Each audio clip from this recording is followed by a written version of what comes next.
Genesis 19. The two angels came to Sodom in the evening, and Lot was sitting in the gate of Sodom. When Lot saw them, he rose to meet them and bowed himself with his face to the earth, and said, My lords, please turn aside to your servant's house and spend the night and wash your feet. Then you may rise up early and go on your way. They said, No, we will spend the night in the town square. But he pressed them strongly, so they turned aside to him and entered his house. And he made them a feast, and baked unleavened bread, and they ate. But before they lay down, the men of the city, the men of Sodom, both young and old, all the people to the last man, surrounded the house. And they called to Lot, Where are the men who came to you tonight? Bring them out to us, that we may know them. Lot went out to the men at the entrance, shut the door after him, and said, I beg you, my brothers, do not act so wickedly. Behold, I have 2 daughters who have not known any man. Let me bring them out to you, and do to them as you please. Only do nothing to these men, for they have come under the shelter of my roof. But they said, Stand back!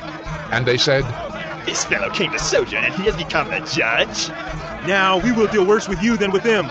Then they pressed hard against the man Lot, and drew near to break the door down. But the men reached out their hands, and brought Lot into the house with them, and shut the door. And they struck with blindness the men who were at the entrance of the house, both small and great, so that they wore themselves out, groping for the door. Then the men said to Lot, Have you anyone else here? Sons-in-law, sons, daughters, or anyone you have in the city? Bring them out of the place. For we are about to destroy this place, because the outcry against its people has become great before the Lord, and the Lord has sent us to destroy it. So Lot went out and said to his sons-in-law, who were to marry his daughters, Up! Get out of this place, for the Lord is about to destroy the city. But he seemed to his sons-in-law to be jesting. As morning dawned, the angels urged Lot, saying, Up, take your wife and your 2 daughters who are here, lest you be swept away in the punishment of the city. But he lingered. So the men seized him and his wife and his 2 daughters by the hand, the Lord being merciful to him, and they brought him out and set him outside the city. And as they brought them out, one said, Escape for your life. Do not look back or stop anywhere in the valley. Escape to the hills, lest you be swept away. And Lot said to them, Oh no, my lords. Behold, your servant has found favor in your sight, and you have shown me great kindness in saving my life. But I cannot escape to the hills, lest the disaster overtake me and I die.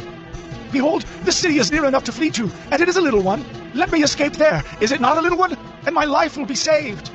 He said to him, Behold, I grant you this favor also, that I will not overthrow the city of which you have spoken. Escape there quickly, for I can do nothing till you arrive there. Therefore the name of the city was called Zoar. The sun had risen on the earth when Lot came to Zoar. Then the Lord rained on Sodom and Gomorrah sulfur and fire from the Lord out of heaven. And he overthrew those cities, and all the valley, and all the inhabitants of the cities, and what grew on the ground.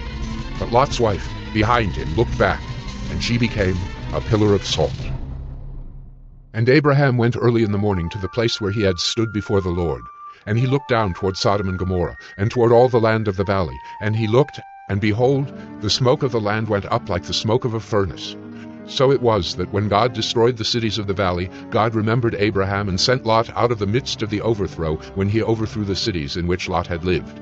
Now Lot went up out of Zoar and lived in the hills with his 2 daughters, for he was afraid to live in Zoar. So he lived in a cave with his 2 daughters. And the firstborn said to the younger, Our father is old, and there's not a man on earth to come in to us after the manner of all the earth. Come, let us make our father drink wine, and we will lie with him, that we may preserve offspring from our father. So they made their father drink wine that night, and the firstborn went in and lay with her father. He did not know when she lay down or when she arose. The next day the firstborn said to the younger, Behold, I lay last night with my father. Let us make him drink wine tonight also. Then you go in and lie with him, that we may preserve offspring from our father. So they made their father drink wine that night also.